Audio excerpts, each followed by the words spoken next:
ఒక పెద్ద ఆయనకి ఎవరు లేరంటండి.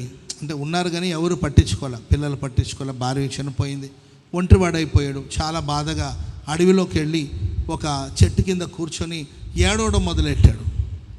ఏడవడం మొదలెడితే ఏడ్చి ఏడ్చి ఏడ్చి ఏడ్చి ఏడ్చి ఆయన కన్నీళ్ళు అలాగే పారి ఒక కాలువలాగా మారి అక్కడ ఒక చిన్న గుంట ఒకటి ఉంటే తన కన్నీళ్లు వెళ్ళి ఆ గోతిలో పడి గుంటలో పడి అదొక చెరువులాగా మారిపోయింది. ఏడుస్తూనే ఉన్నాడు కళ్ళు మూసుకుని. అది ఒక చెరువులాగా ఏర్పడింది ఆయన కన్నీళ్ళు. అంతలోపల ప్రియులరా ఆ చెరువులో నీళ్లు తాగడానికి అక్కడ నుండి జింకలు వచ్చి ఆయన కన్నీళ్ళే ఒక చెరువుగా మారింది. ఆ జింకలు నీళ్లు తాగుతున్నాయి.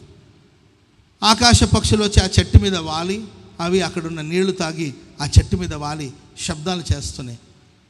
ఆ చెరువులో చేపలు, చిన్న చిన్న చేపలు తయారయ్యి చేపలు సరదాగా సంతోషిస్తూ ఉన్నాయి. వాతావరణం అంతా మారిపోయింది. ఆ చుట్టుపక్కల అంతా కూడా గ్రీనిష్గా గడ్డి మొలిసింది. చాలా అద్భుతంగా మారిపోయింది. ఆ గడ్డి దగ్గర చిన్న చిన్న జంతువులు వచ్చేసి నీళ్లు తాగడానికి అక్కడ వచ్చినాయి. ఆ గడ్డి తినడానికి కుందేళ్ళు లాంటి చిన్న చిన్న జంతువులన్నీ కూడా అక్కడికి వచ్చి చేరాయి అన్నమాట. ఆ వాతావరణం అంతా కళకళలాడడం మొదలైంది.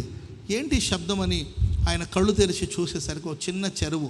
ఆ చెరువు దగ్గర ఒకవైపున కుందేళ్ళు, ఇంకొక వైపున ఆ జింకలు, మరొక వైపున ఆకాశ పక్షులు, ఇంకొక వైపున చేపలు, ఇవన్నీ కూడా ఏర్పడేసరికి అతనికి సంతోషం అనిపించిందంట.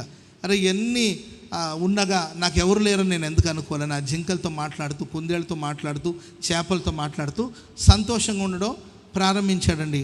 కొంతకాలానికి ఆ చెరువులో ఉన్న నీళ్ళంతా డ్రై అయిపోయింది, ఎండిపోయి ఆవిరవడం మొదలైందండి. జింకలు నీళ్ళు లేక అల్లాడుతున్నాయి, కుందేళ్ళు నీళ్ళు లేకుండా అల్లాడిపోతున్నాయి, ఆకాశ పక్షులు నీళ్లు లేకుండా అవి అల్లాడిపోతున్నాయి, ఆ చేపలు విలవిల్లాడిపోతున్నాయి నీళ్ళు లేక. అప్పుడు అవన్నీ వచ్చి తాతయ్య తాతయ్య తాతయ్య నీవెవరో తెలీదు, నీ వచ్చి ఏడుస్తూ ఉంటే నీ కన్నీళ్లతో ఇక్కడ ఒక కోనేరు, నీ కన్నీళ్లతో ఒక కాలువ ఏర్పడి దాంతో మేమంతా బతికాము. ఇప్పుడు సడన్గా నీవు ఏడవడం మానేసావు, నీళ్ళు రావడం ఆగిపోయింది, చెరువు ఎండిపోయింది, మా గొంతుక ఎండిపోతుంది, మేము చచ్చిపోయేటట్టున్నాం తాతయ్య. దయచేసి మేము ఇలా అడగకూడదు కానీ తప్పట్లేదు, దయచేసి నువ్వు మరలా ఏడ్చావనుకో మేమంతా బతికిపోతాము. స్తోత్రం చెప్పండి అందరు గట్టిగా. అప్పుడు ఆ పెద్ద ఆయన అనుకుని నా కన్నీళ్ళ ద్వారా ఎంతమంది బతుకుతారంటే అంతకన్నా భాగ్యం ఏముందని మరలా ఆయన కన్నీళ్ళు విడవడం మొదలెట్టాడండి, ఏడవడం మొదలెట్టాడు. మరలా కాలువ నిండిందండి, చెరువు నిండి పొంగింది. మరలా అక్కడ ఉన్న పక్షులు కానీ ఆ చిన్న చిన్న జంతువులని కూడా ఆనందించడం మొదలెట్టింది అనమాట. హల్లెలూయా. అంటే దీని అర్థం ఏంటంటే నీ కన్నీళ్ళ ద్వారా ఎందరో బ్రతుకుతారు. ఆమెను చెప్పండి అందరు గట్టిగా. నీ కన్నీటి ప్రార్థన ద్వారా ఎందరికో క్షేమం కలుగుతుంది. ఏడ్చి ప్రార్థన చేయవలసి నీవు ఏడ్చి ప్రార్థించకపోతే, కన్నీళ్లు విడిచి ప్రార్థన చేయవలసి నీవు ప్రార్థన చేయకపోతే ఎవరు ఏడుస్తారు? ఎవరు వెళతారు? ఎవరు నేను పంపించాలి?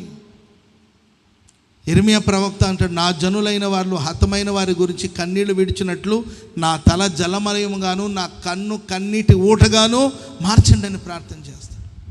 నా జనులు హతమైపోయారు ఆత్మీయంగా, వాళ్ళందరూ బ్రతకాలి, వాళ్ళ కోసం నా తల నిండా నీళ్లు నిండాలి, నా కన్ను కన్నీటి యొక్క ఊటగా మారాలి, కన్నీళ్లు విడిచి నేను ప్రార్థించాలి.